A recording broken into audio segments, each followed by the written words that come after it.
Сәлем достар. Бүгін кәжекейдің сызбасын сызып үйренеміз. Бізге ол үшін плечо иықтың өлшемі керек, обхват груди, көкіректің айналымы керек, охват талии, беліміздің айналымы керек, центр груди, көкіректің ортасында центр груди, көкіректің ортасындағы өлшем керек, высота груди иықтан көкірекке түскен. Менде 28, длина кокетка 50. Ал сызып бастаймыз. Ол үшін бізге сызғыш, ручка және не керек? Қайшы керек.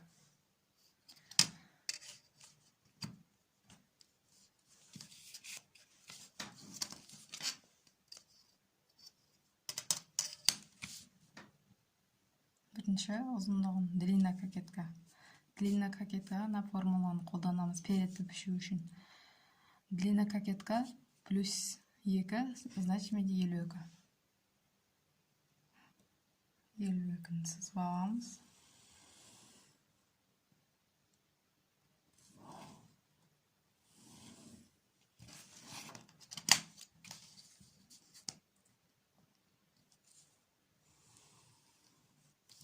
Жаңа қарай сызамыз.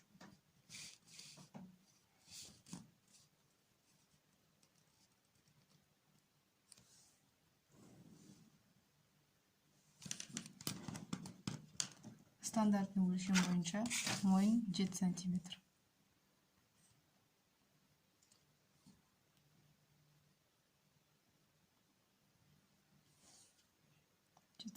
Белгілейміз. Төмен қарай 8 сантиметр. Қандай размер болса да. Осы стандарт өлшемді қолданамыз. 7 сантиметр. Қарай 8 сантиметр.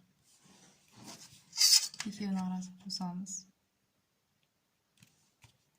Сіздер өздеріңіздің или қалаларыңызды үлкен параққа сызып алсаңыздар болады. Мен мысал ретінде көрсетіп жатырмын. Мына жерде центрін белгілейміз. Содан былай қарай 1,5 сантиметр. Екеуінің арасын овальны қосамыз. Иық менде плечо 11 сантиметр. Оған плюс 1 сантиметр қосамыз. Плюс 1 сантиметр 12 болады. 12-ні белгілейміз. Иықтан төмен қарай 3 сантиметр. Иық пен мойынды қосамыз.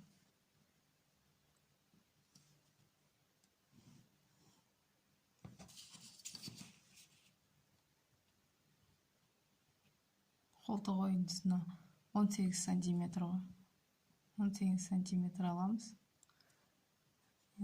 Стандартны бойынша. Үлкен адамдар 20-21 ала берсе болады. Қолтық ойындысына шығару үшін бізге обхват груди керек. Обхват грудиді на формула бойынша шығарамыз. Обхват груди қосамыз 6, оған бөлеміз 4-ті, оған плюс 2-ні қосамыз. Сол кезде менің жағдайымда 28 шықты. Сіздер өздеріңіздікін өлшеп, осы формула арқылы шығарып аласыздар.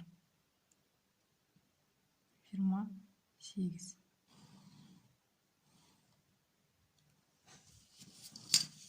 Осы екі ортаны центрін белгілеп аламыз.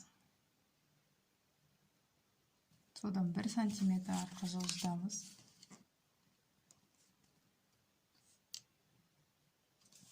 Екеуінің арасын овальны қосамыз.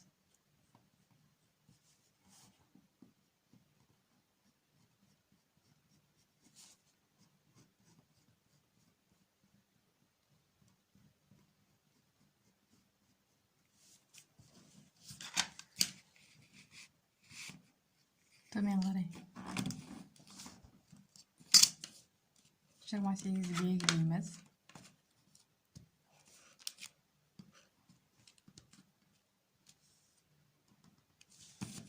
Екеуінің арасын қосамыз.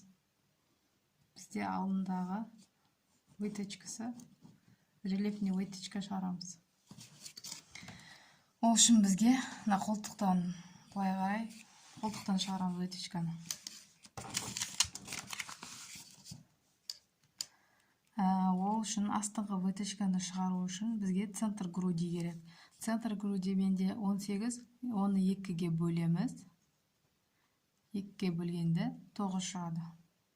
9-ы астына белгілейміз.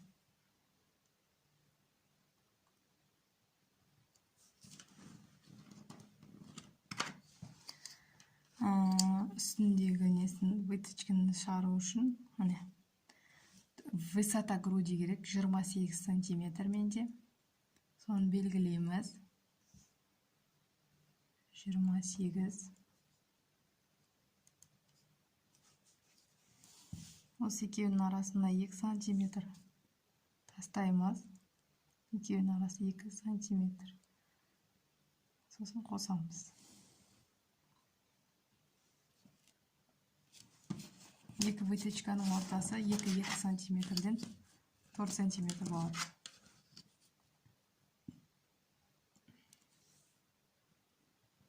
Өздеріңізге үлкен қағазға сразу піше берсеңіздер болады.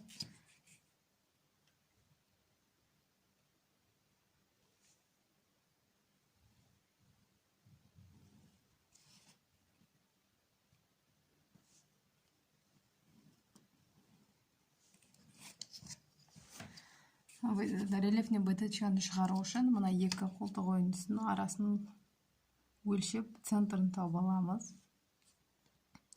Центрі менде мұнда.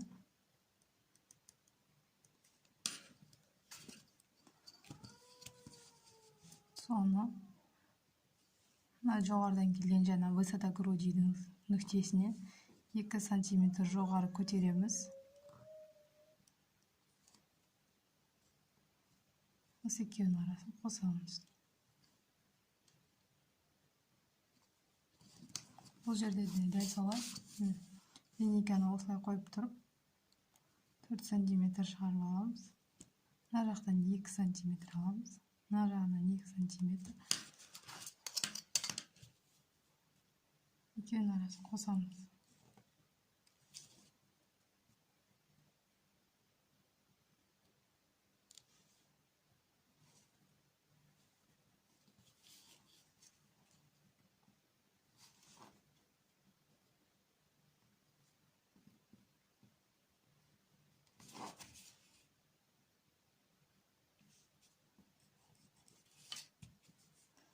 Екеуінің арасында бұрыш қалмас үшін рельефный выточканың ортасын овальныйға былай қосамыз.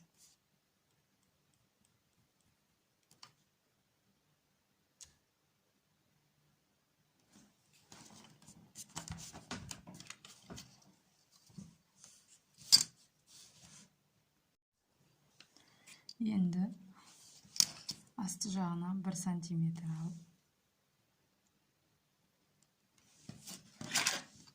мына выточканың ортасымен қосамыз.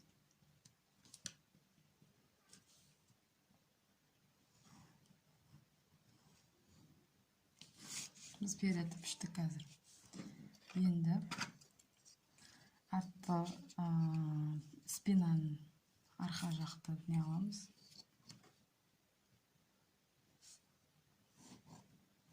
Арқасын пішеміз.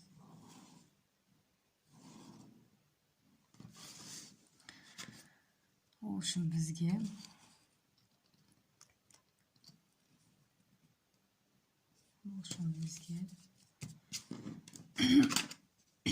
длина кокетка керек.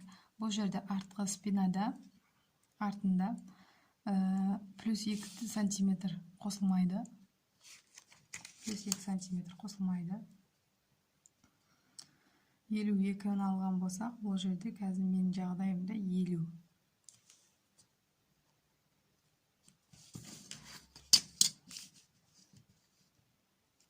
Сантиметр қоспаймыз. Арқасында мойын ойындысы 7 сантиметр.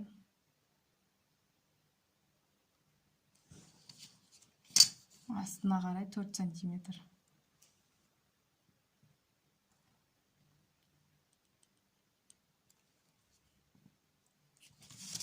Екеуінің арасын қосамыз, центрін белгілейміз. Бұл жерде 1 сантиметр. 1 сантиметр етіп қосамыз.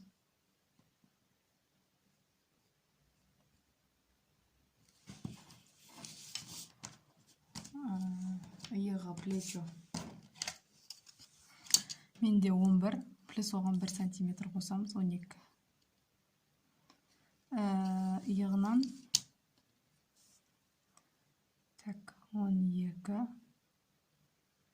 12-ні 1,5 сантиметр төмен түсеміз. Алдынан 3 сантиметр түскен еді ғой.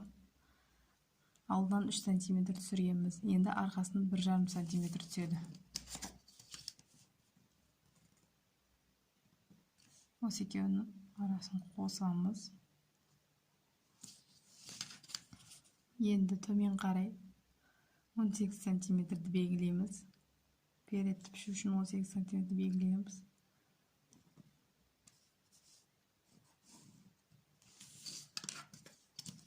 Қолтық ойыншысын шығару үшін не керек? Обхват груди керек 28 мен жағдайымда. Мына формула арқылы қолданамыз.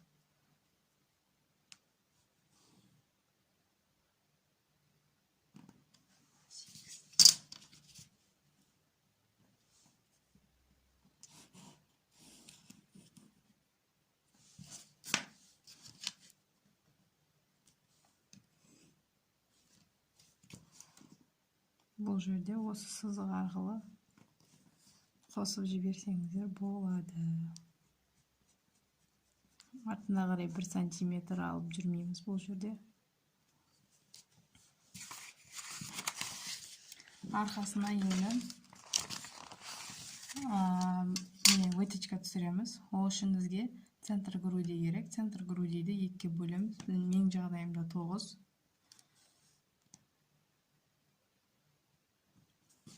Жоғары жақтан, жоғары жағын белгілеу үшін жоғарыдан 18-ге 3 сантиметр, 21 сантиметр қыламыз.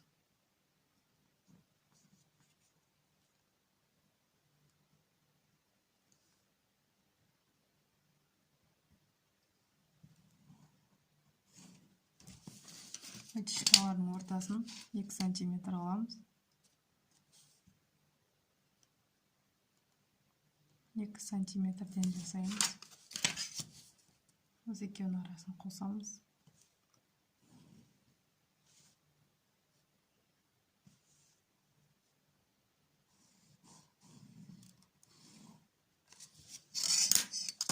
Осымен кәжекейдің бітті. Сызбасын сызып. Мына жерде тағы ұмытып кеткен екен. Мына астынан 1 сантиметр жоғары көтереміз бұнда да.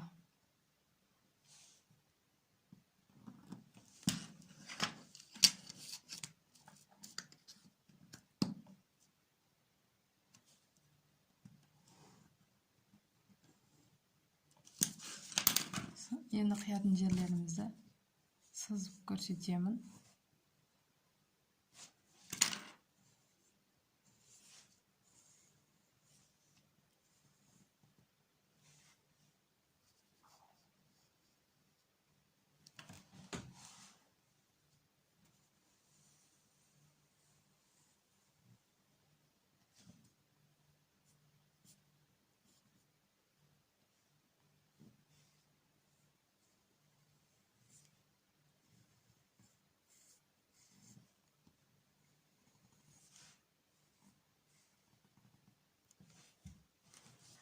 Рельефный вытяжканы бөлек қырқып аламыз.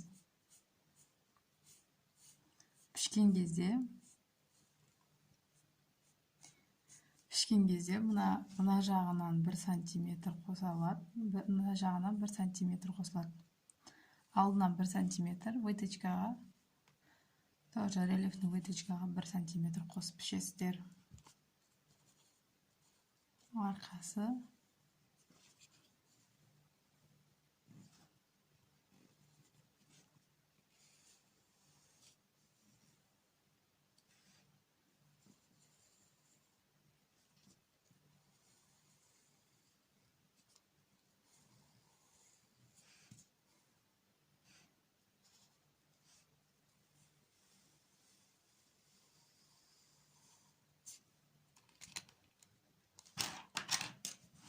арқасы мынау изгибте жатады.